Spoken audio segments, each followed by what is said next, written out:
He's Dr. Chris. He's Dr. Xand. And yes, we're twins. Do you know how brilliant your body really is? I'm getting better. Well, we're going to show you. Oh, there you go. In this series, we'll be pushing our bodies to their limits. Hello? By doing extraordinary experiments on each other. This is my sick. To uncover what goes on inside Oh, that just came out of my ear. and out. Wow, that's amazing. From the bizarre Could we get a sample of your snot? To the incredible. so now I'm seeing things. It's time to find out what you're made of. Chris? Chris? Chris? Coming up today on Operation Ouch. We've got another awesome body trick for you to try. Now try and stand up. I'm stuck. And we're going to look back at some of our best bits from Ouch.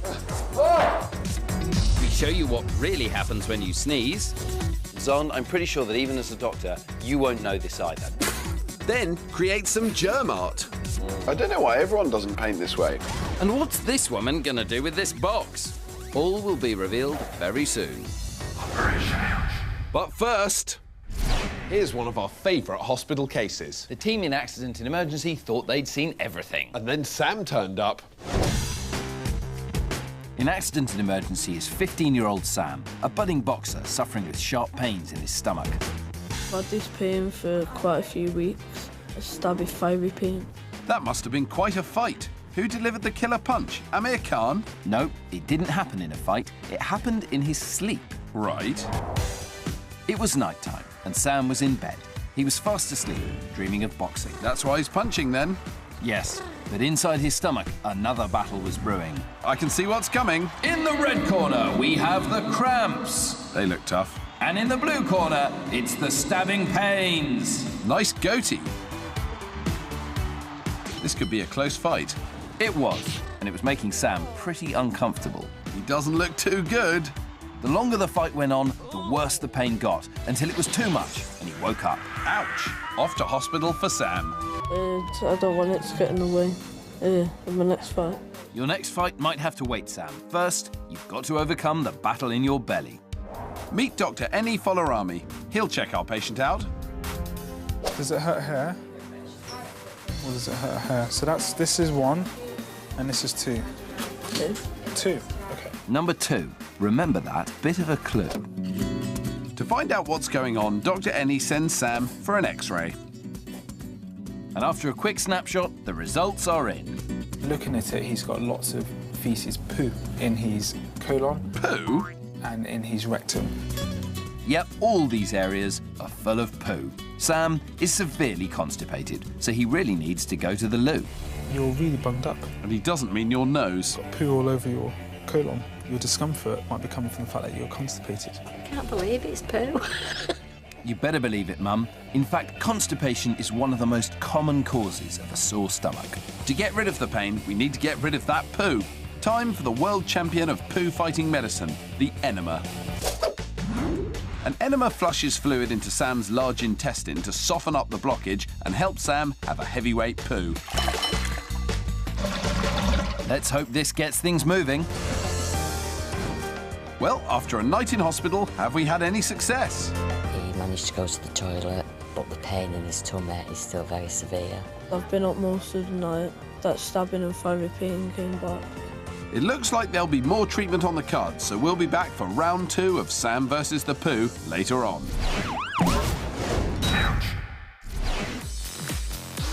And now to our lab.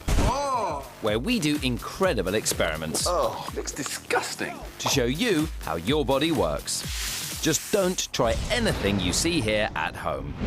I'm going to show you something about sneezing that you won't know. And Xand, I'm pretty sure that even as a doctor, you won't know this either. First of all, I need to get Xand to sneeze. So why don't you try rolling up the corner of this piece of tissue paper and stick it in your nose. Really?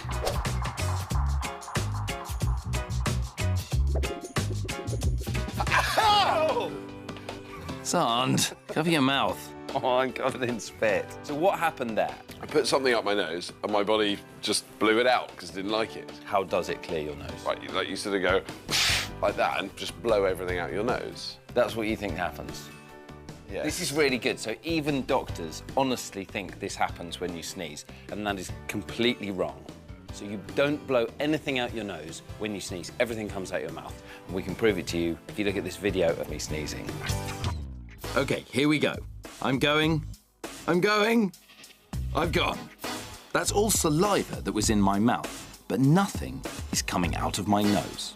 It's only after I sneeze that my body will create mucus to flush out whatever irritated my nose in the first place.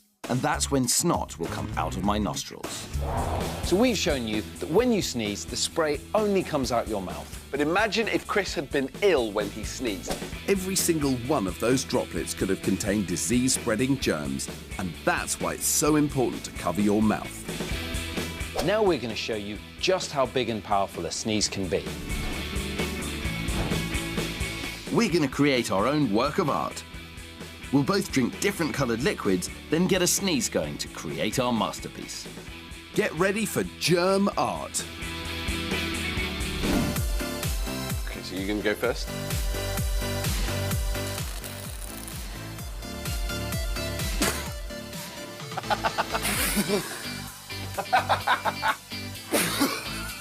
That's really good. Thanks. Now you'll notice an amazing splatter effect, and that's all down to the speed our sneezes are travelling. 100 kilometres an hour, to be precise. And remember, if we were ill, that would all be germs. I really like what you've done there, though. You've really drawn the nose right. I don't know why everyone doesn't paint this way. Now, with all this sneezing, look what started to happen. Yep, snot. And that's the mucus our bodies have created to flush out what was making us sneeze. I hope we've painted for you a clear picture of why it's so important to cover your mouth when you sneeze. Use a tissue or do it into your elbow. Got a little snot. We've got some incredible body tricks for you to show your friends. Want to find out how you can stop your mates from standing up straight? Well, we're going to show you. I have an amazing trick to show you. Who wants to see it? Me! Brilliant. OK, Chris, you ready? Yeah, really ready. Right, what I want you to do is go and stand and face that wall. Okay. OK? Face the wall. Cross your arms across your chest, and then bend over and so that your head's touching the wall. Brilliant. OK? And now, try and stand up again. That was rubbish. That was easy. Even these guys are going to be able to do that. Chris, I haven't finished the trick. Oh. OK, bend down, fold your arms, bend over, touch your head against the wall, and now just take one step back, and now try and stand up. Oh, I'm stuck. Since I moved my feet back, I just can't stand up at all. Who thinks they can do a better job than Chris? Oh, you all think you can do it, can you? Let's see, shall we? 1, 2, 3, go. Yeah. Epic fail. No one seemed to be able to do it. It's easy. Come on. She can't do it. It's easy, right? No, neither can he. Good effort, though. Nearly. So why is it that no one can simply stand up straight? Even I can't do it. It was my idea. Oh. Who can tell me why it was so difficult to do? Jessica. Because when you're bending and you take a step back, like there's less weight here, and because you're leaning on the wall, like more of your weight goes over there. Lovely. Who else has got a nice explanation then? Ella. It's hard as well because you're leaning back on your tiptoes and your muscles are stretched, and you can't really stand up while your muscles are that stretched when you're bending down. Well, Jessica and Ella are both right in a way. Look at Chris. When he first bends over, all his weight is in his feet, and he can straighten up easily. But when he takes a step back, his centre of gravity shifts and some of the weight moves to his head. This means his tummy muscles aren't strong enough to straighten himself up. Chris is still stuck. Should we let him up? No! Can't. I've got a much better idea. Why don't we just use Chris as a nice new bookshelf? Can't. Can't even read the books. That's brilliant. If anyone needs a book, they're over there. This is really embarrassing. Earlier, we saw Sam in Accident and Emergency. I wonder if he's had a poo. Let's find out. Back in Manchester, budding boxer Sam is in hospital with a troublesome tummy. He'd been fast asleep, dreaming of a boxing victory. Watch out for his fists. But a battle was brewing in his belly. I wouldn't mess with them. As the stabbing pains took hold, Sam woke up with a seriously sore stomach. X-rays revealed Sam was severely constipated, basically needed a big poo. He's managed to have one, but a second X-ray shows there's still plenty of poo to come out. They've cleared the left side, but now there's a lot of poo on the right side. Enter Dr. Alex Turner, a man with a plan to banish that blockage for good. We're just going to insert a nasogastric tube. So that's a tube that's going to pass down the nose and into the stomach, so that we can administer a special medicine. This tube means the medicine can get straight to the poo, soften it up, and hopefully help Sam go to the loo. So, with the medicine making its way to the pile-up, there's only one thing left to do. Wait. Any luck? Not so much as a sniff. Any joy? No, I think we might be here a while. Come on, Sam, still nothing? Nope. How many times has he tried to go? I've lost count. Several toilet trips later, do we have a result? Thank goodness for that. Hooray! It's a knockout. The poo has come at last. The big poo. I feel great. Finally, the poo's come out. I bet you do. It was one big blockage. Got to really watch now what Sam eats. I mean, like, he's got to cut down on his sweets and, you know, the fizzy pop that he drinks. Pizzas, burgers, cheeseburgers. Yep, and drink plenty of water. So remember, if you want to do don't eat too much junk. I just can't wait to get back to boxing.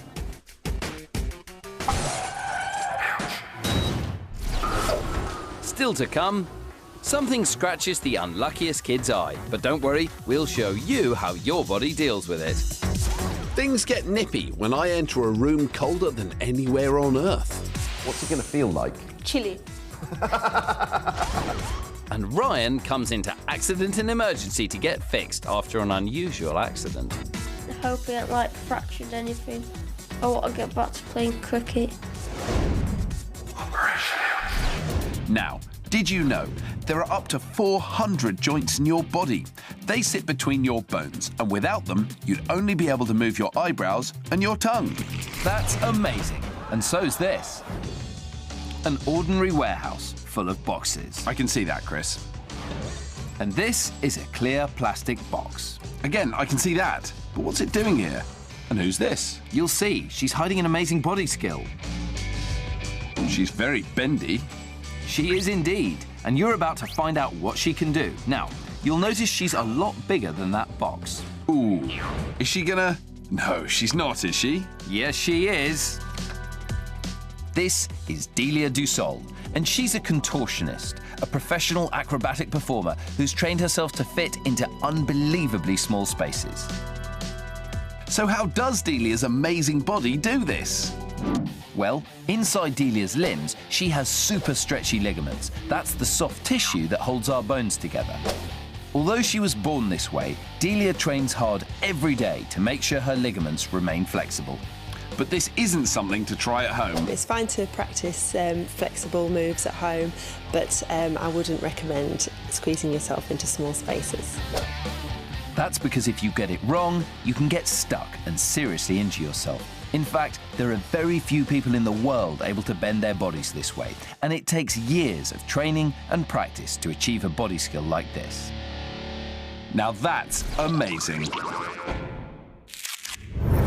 We're in the park, the perfect place to spend an afternoon. Whether you're sitting, having a picnic, walking with friends, or playing football. Sorry. But a day in the park can also be a day of danger. You could fall asleep without sun cream and get sunburned. Ooh, dangerous. Ow. You could get lost and stumble into a forest full of hungry bears. Phew, danger averted. Or you could accidentally forget your money for ice cream and have to watch other people enjoying theirs.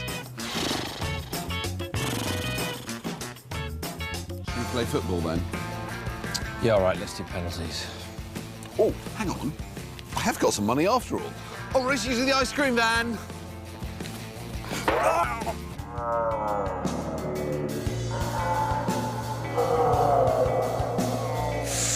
Ooh, a minor injury. So what should you do if you sprain your ankle? A. Roll around on the grass crying, "I'll never compete again." B. Apply something cold to the injury for no longer than 10 minutes. Or C. Buy the Ankle D-Sprainer 2000 and hope it works.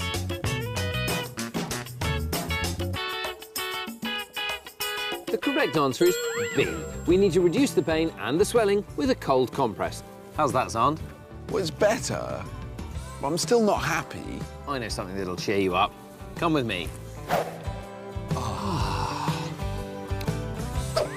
Oh! My ice cream! My clothes! Hey!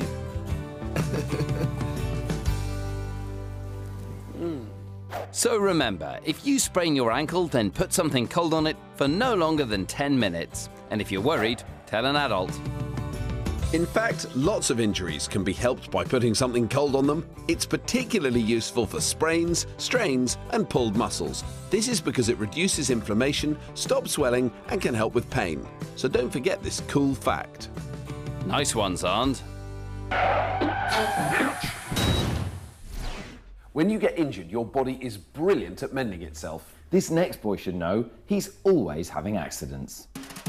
If there's a bone to break, he'll break it. If there's a need to graze, he'll graze it. If there's an ankle to sprain, he'll sprain it. He's the unluckiest kid. Your eyelashes and eyelids protect your eyeballs, but sometimes little things can blow into your eye and can scratch the surface. Immediately, the area around your eye gets to work. The tear ducts open up and tears rush in to flush out the debris. And your eye blinks furiously, spreading the liquid about. Then, your body injects something called lysozyme into your tears. This acts like a disinfectant to keep infection out. The offending article is usually pushed out. And then your eye gets on with mending the scratch left behind. Fresh cells fill up the injury, and in just 24 hours, your eye's left as good as new. Oh dear. He's the unluckiest kid. What is the body's largest organ? Is it A, your heart, B, your lungs, or C, your skin? The answer is C, your skin. And when you're cold, it gets covered in goosebumps. But why? Sounds like a case for Investigation Ouch. Behind this glass, it's colder than the freezer in your kitchen. It's actually colder than the North Pole. In fact, it's colder in here than the coldest place on Earth. That's Antarctica. This is called a cryogenic chamber, and I'm about to get inside. That actually sounds like a terrible idea. A cryogenic chamber is a freezing cold room used to treat common health conditions and help top athletes recover from injury, helping to repair their muscles. But today, I'm using it to find out how our bodies react in extreme cold. That room is minus 60 degrees, and the room behind me is minus 135 degrees. That's 5 times colder than the coldest day ever recorded in the UK. What's it going to feel like? Chilly. This is Renate Zajay, and she'll be monitoring me to keep me safe when I'm in the cryogenic chamber. So clearly I'm going to need a very warm coat to go in there. No, just very, very small clothes, not very warm clothes. This is it? This is all I get? This is only that. Perfect. What do I mean perfect? This doesn't look like nearly enough clothes. I might be cold, but at least I'm going to look stylish. Headband, vest, shorts, 2 pairs of socks, clogs, face mask, gloves. I told you I'd be looking good. So I've got James with me filming, but James can't come in with that camera. So I've got a special camera with me, which I can take in there. So I'm not going alone, you're coming with me. Here we go. And it'll be so cold in there that I need the face mask to stop my snot and saliva from freezing. Whoa. Oh! Oh, okay. It is very cold, but it's quite manageable because it's very dry. It's also it's almost sort of foggy in here. So the room I'm in at the moment is as cold as the coldest temperature ever recorded on Earth. But this room is just preparing my body for the next room, which is twice as cold. Minus 135, here I come. Oh! Okay.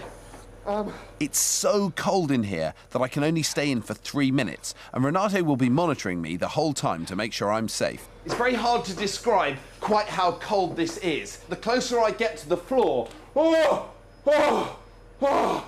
this is now very, very, very cold. It's very hard to think it's so cold, actually. The shock to my body is making it hard to control my breathing. I'm getting goosebumps all over my arm, and you can see every single hair on my arm is standing straight up. And the reason that's happening is that my body is trying to trap a layer of air very close to my skin. And I'm shaking a lot. Shivering like this is my body getting my muscles moving to generate heat and keep me warm. As my hand gets cold, you can see all the blood goes out of my skin, and now my fingertips are going absolutely white. Very, very cold indeed. That's because as my body gets colder, it's making a choice. It's taking the blood away from the parts of my body it can do without, like my fingers and toes, and putting it into the center of my body to keep vital organs like my heart and brain alive. I'm now coming up to almost 3 minutes. I will be very pleased to come out.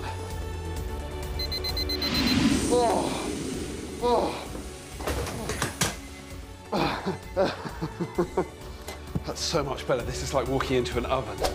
But when you're cold, you get goosebumps, and that's your skin trying to trap a layer of warm air around your body. So what you can see from that is how important your skin is in regulating your body temperature.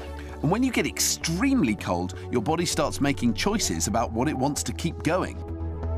Very, very, very quickly, my body takes the warm blood from my skin, brings it into the middle of my body to keep my organs warm, my brain going, all of these things. When I come out into the warm, my body immediately releases that blood, and you can see it all going to my skin.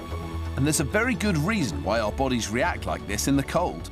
If my core body temperature, that's the temperature in the middle of my body, had dropped by even 4 degrees, it could have been fatal. What's so interesting about being in a room that cold is that you can see all the incredible things your body does to keep you at exactly the right temperature. It's time to meet our next patient. Let's see how the team deals with this. In Manchester, 12-year-old Ryan has come in by ambulance with a nasty neck injury after an attempt to jump like James Bond went wrong. It's like karate kick. Thought I broke my neck, but if I broke my neck, I would have been like dead. Well, luckily you're not, but I'm not sure he'll be the next 007 either. So how did this happen? It was just another ordinary day at school. It was lunchtime and Ryan, being a secret agent, was on a top-secret mission. He's a secret agent? OK, he was pretending to be a secret agent. Cool, calm and collected, 00 Ryan stepped from the shadows. In one swift movement, he unleashed his killer karate kick. When suddenly, his mate grabbed his foot and Ryan dropped on his head. Ouch. After such a serious accident, Ryan is on a fixed board with support pads to prevent his neck and spine from moving. Enter Dr. Craig Ferguson. He'll check out our wannabe 007. Any pain in your back, or was it just your neck? Head injuries and neck injuries are common. The James Bond theme is less common, but he's got neck pain, so we have to take it seriously. Dr. Craig needs to find out if Ryan has broken any bones. But to do that, the team have to move him in a special way, keeping his head and body in line. That's because the bones in your neck and back protect the important nerves that run from the brain into the body through your spinal cord. You feel me touch all the way down, it's not sore anywhere, is that right, Ryan? I want to get some x-rays to make sure the bones are intact. If the bones are intact, it means it's much less likely that he's suffered any nerve injury. Fingers crossed. Get ready for your close-up, Ryan. There are 7 small bones in the neck, and getting shots of them all can be tricky. First, his teeth are in the way. I suppose they could take them all out. So what we're going to ask you to do is open your mouth a little bit for us now. Yeah, that's probably a better idea. With his mouth open, the X-ray can see the bones in his neck. OK, so wide as you can. Wide as you can. That's it, brilliant. And relax your mouth again. And now his shoulders are in the way. They could cut them off. Pull down so you feel like you're trying to touch your toes. Yeah, that's probably better. Keep pulling down to your toes. Lovely, and relax. Yeah, that's brilliant. I hope we haven't like fractured anything. I want to get back to playing cricket. OK, let's just check out your x-rays first. Then you can get on with winning the Ashes. I'm making sure that the bones are aligned, and I'm making sure there's no breaks in any of the bones that I can see. I think there might be good news for Ryan. Right, I've had a look at all your pictures. They all look fine. I don't see any broken bones or everything looks where it's supposed to be. So I think you're going to be a bit stiff and sore for the next few days, but I think it's going to gradually get a bit better after that. It's been a lucky escape for Ryan. Feels like a relief because I don't want to break my neck. Who would? You can go back to school tomorrow, but no more James Bond in this place. OK.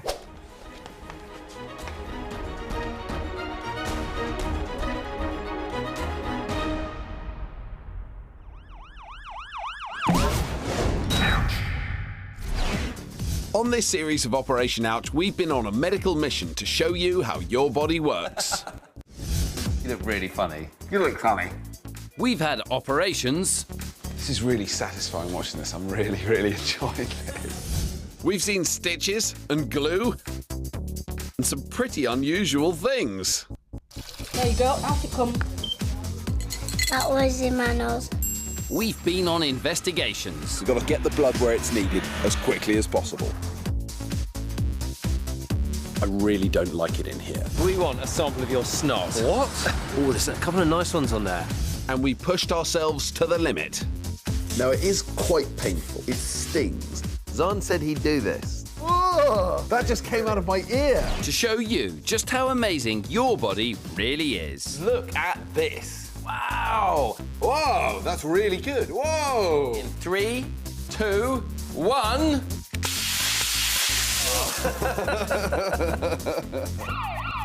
So look after yourself. And that brilliant body of yours. Bye.